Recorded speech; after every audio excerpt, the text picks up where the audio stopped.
بسم اللہ الرحمن الرحیم وعن ابی سعید الخدری قال خرج رسول اللہ صلی اللہ تعالی علیہ وسلم فی اضحی او فطر الی المصلی۔ حضرت ابو سعید خدری رضی اللہ تعالی عنہ سے مروی ہے، آپ نے فرمایا کہ نبی کریم صلی اللہ علیہ وسلم عید الفطر کے موقع پر یا عید الاضحیٰ کے موقع پر، یعنی یہ شک ہے، کنفرم نہیں ہو پا رہا، بہرحال نکلے تھے، یہ تو یقین ہے اب وہ عید قربانی کی تھی یا فطر کی تھی، یہ شک کے راوی کی بنیاد پر ہے۔ مصلی کی طرف نکلے یعنی عیدگاہ کی طرف گئے۔ حضرت ابو سعید خدری آپ کے اسم الغامی سعد ابن مالک انصاری ہے۔ خدرہ ایک قبیلہ تھا انصار کا، آپ کا تعلق اس سے تھا۔ آپ بہت بڑے عالم تھے، احادیث رسول کے بڑے ماہر تھے، صحابی ہیں۔ غزوہ خندق اور اس کے علاوہ 12 غزووں میں آپ شامل رہے اور 84 برس کی آپ کی عمر شریف ہوئی۔ تو آپ فرماتے ہیں کہ حضور جب نکلے عیدگاہ کی طرف تو یہ خیال رہے کہ عیدگاہ کی طرف عید کی نماز کے لیے یا بقرعید کی نماز، قربانی کی کے موقع پر عید الاضحیٰ کی نماز کے لیے نکلنا یہ سنت ہے۔ شہر وغیرہ میں بھی نماز پڑھنا جائز ہے، مساجدوں میں پڑھنا جائز ہے، لیکن یہ سنت اس لیے ہے کیونکہ وہاں میدان بڑا ہوتا ہے اور زیادہ تر لوگ وہاں، بلکہ دیہاتوں کے لوگ بھی آ کے جمع ہو جاتے ہیں، کئی دیہات کے یا پورا کا پورا شہر۔ تو یہ سنت رسول ہے۔ ہاں اگر اب آبادیاں بہت زیادہ ہو گئیں کہ عیدگاہ وغیرہ میں تمام لوگ نہیں جمع ہوتے، تو جیسے آج کل شہروں کی تمام مسجدوں میں نماز ہوتی ہے تو یہ جائز ہے، اس میں حرج نہیں۔ فمر علی النساء فقال یا معاشر النساء تصدقنا، تو حضور علیہ السلام عورتوں کی جماعت پر، عورتوں کے پاس سے گزرے تو کہا اے عورتوں کی جماعت، تم لوگ صدقہ کیا کرو۔ عورتوں کے پاس سے گزرے یعنی کہ کیونکہ اس زمانے میں عورتیں بھی عیدگاہ میں جایا کرتی تھی نماز کے لیے، تو مردوں سے الگ وہ بیٹھا کرتی تھی نماز کے لیے، جیسے آج بھی عرب کے بعد ممالک مثلا مصر وغیرہ میں یہ ہے رواج کی مسجد کے بغل میں ایک الگ کمرہ ہوتا ہے مردوں سے الگ پردے کے ساتھ، وہاں عورتوں کے لیے نماز کا انتظام رہتا ہے۔ تو اس زمانے میں بھی ایسے تھا، تو سرکار علیہ السلام یا تو جب نماز کے بعد گزرے تو ان کی جماعت کو دیکھا، یا یہ کہ وہ عورتیں موجود تھیں، سرکار نے نماز کے بعد خطبہ ارشاد فرمایا۔ یہ بھی ہے کہ ہو سکتا ہے عورتوں کو کچھ خاص نصیحتیں کی، جو مردوں کے علاوہ تھے، عام نصیحت تو سب کے لیے، لیکن عورتوں کو کچھ خاص نصیحت کی۔ بہرحال کیونکہ حضور علیہ السلام وہ پوری امت کے ہادی ہیں، ہر ایک کو اس کی عقل اور اس کی ضرورت کے مطابق نصیحت فرماتے ہیں، تو سرکار نے یہاں عید الفطر یا عید الاضحیٰ کے موقع پر عورتوں کو بھی نصیحت فرمائی۔ تو کیا کہا کہ تم لوگ خوب صدقہ کیا کرو۔ کیوں؟ کہتے ہیں کہ فإنی أُورِئْتُكُنَّ أَكْثَرَ أَهْلِ النَّارِ، کیونکہ میں نے دیکھا ہے کہ تم لوگ زیادہ جہنم میں جانے والے، یعنی عورتیں جہنم میں مردوں کی بنسبت زیادہ جائیں گی۔ اچھا، صدقہ سے مراد یہاں یہ نفلی صدقہ ہے، کیونکہ فرض صدقہ تو مرد پر بھی اتنا ہی ہے جتنا عورتوں پر ہے، جتنا عورتوں پر اتنا مرد، یہ نفلی صدقات مراد ہیں کہ فرائض کے علاوہ، فرض صدقے کے علاوہ نفلی صدقات بھی عورتیں زیادہ کیا کریں۔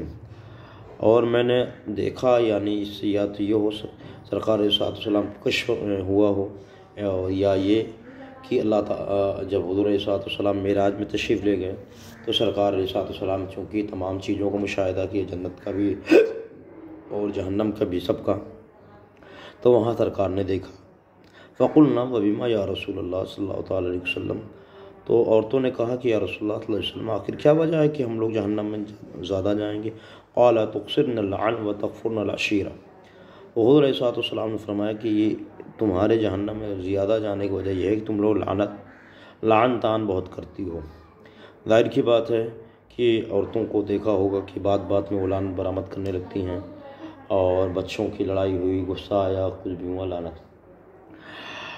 اور وتکفرن العشیرہ، اور شوہروں کی نافرمانی کرتی ہو۔ ظاہر کی بات ہے شوہر ساری زندگی اپنی عورتوں کے لیے وقت دیتا ہے، اور اپنی خوشیاں، اپنے عیش و آرام، تو کچھ اپنی عورتوں بیویوں پر قربان کر دیتا ہے، پھر بھی اگر ذرا سی بھی ان کے کسی معاملے میں کچھ کمی ہوئی تو فوراً کہہ دیتی ہیں تم نے ہمارے ساتھ کیا کیا ہے، ناشکری ہو جاتی ہیں۔ تو جو بندوں کا شکر نہ ادا کرے وہ اللہ کا شکر کیسے ادا کر سکتا ہے؟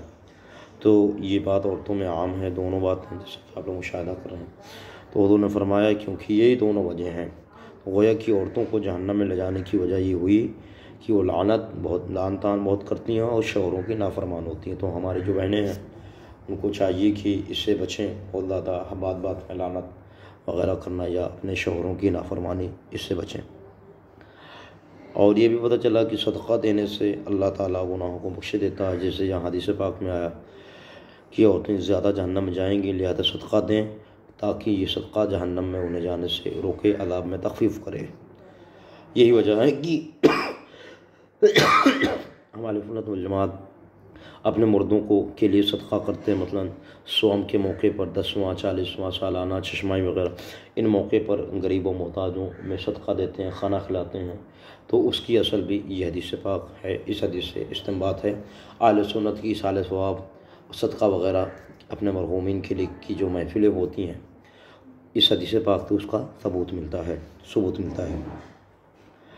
اچھا، ما رأیت من ناقصات عقل و دین اذهب للب الرجل الحاتم من احداکن۔ پھر حضور صلی اللہ علیہ وسلم فرمایا کہ خاوند کی ناشکری ہو تم لوگ، ٹھیک ہے۔ اس کے بعد فرمایا کہ تم سے بڑھ کر کوئی کم عقل، دین پر کم عقل مند آدمی کی مت کاٹنے والی میں نے نہیں دیکھی۔ یعنی فرمایا کہ تمہارے اندر یہ بھی کمی ہے کہ تم لوگ کم عقل ہوتی ہو، اور یہ بھی کمی ہے کہ تمہارا دین بھی ناقص ہوتا ہے، اور عورتوں سے زیادہ، یعنی کہ جیسے تم لوگ کم عقل اور ناقص دین ہوتی ہو، تم سے زیادہ عقل مند آدمی کی مت کاٹنے والا، ذہن کو کمزور کر دینے والا، ان کی سوچنے سمجھنے کی فکروں کو جامد کر دینے والا میں نے نہیں دیکھا۔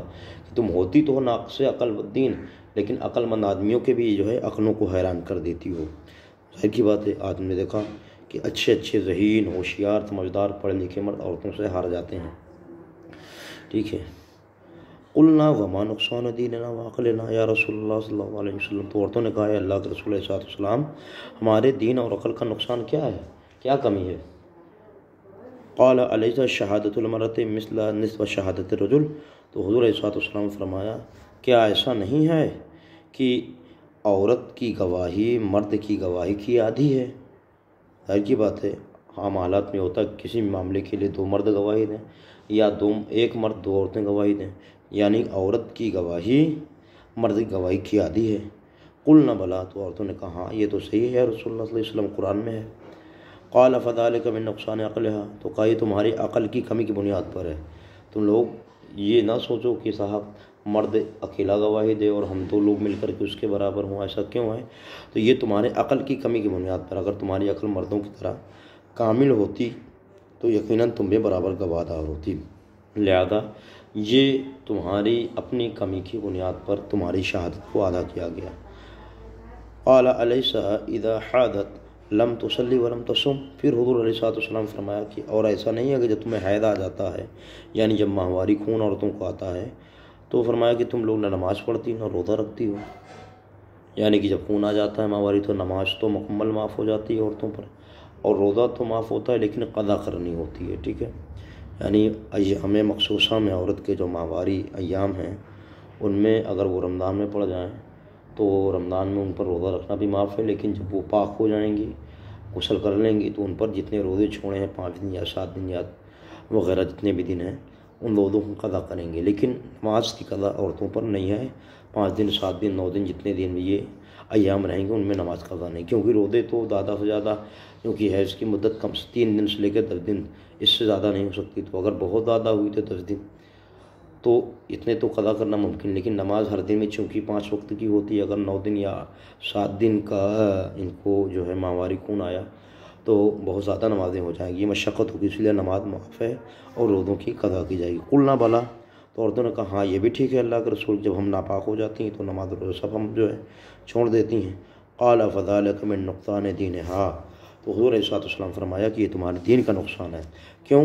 کیونکہ تم ان دنوں میں نماز سے بھی محروم، روزہ سے بھی محروم، تو یہ اتنی سعادت کی بات ہے، عبادت ہے، لیکن تم محروم ہو، تو یہ تمہارے دین کی کمی ہوئی۔ تو لہٰذا اس وجہ سے تم ناقصات عقل اور دین ہو. ٹھیک ہے، تو یہاں پاس یہ باتیں مکمل ہوئیں. اور ایک بات جو ہے یہاں یہ کہ سرکار نے فرمایا کہ میں نے جہنم میں دیکھا تم کو زیادہ، تو اس سے یہ پتہ چلا کہ حضور اگلے اور پچھلے ساری باتوں کو جانتے ہیں. اور یہی بات علوم خمسہ میں سے ہے کہ مرنے کے بعد کیا ہوگا، کہاں جائیں گی، ساری باتیں غیب سے ہیں. اور حضور علیہ السلام نے یہاں غیب کی بات بتائی جو ہم اہل سنت و جماعت کا عقیدہ ہے کہ سرکار علیہ السلام اللہ کی عطا سے غیب جانتے ہیں. متفق علیہ، یعنی یہ حدیث پاک بھی بخاری شریف اور مسلم شریف دونوں کے اندر موجود ہے. واللہ تعالی عالم الصواب.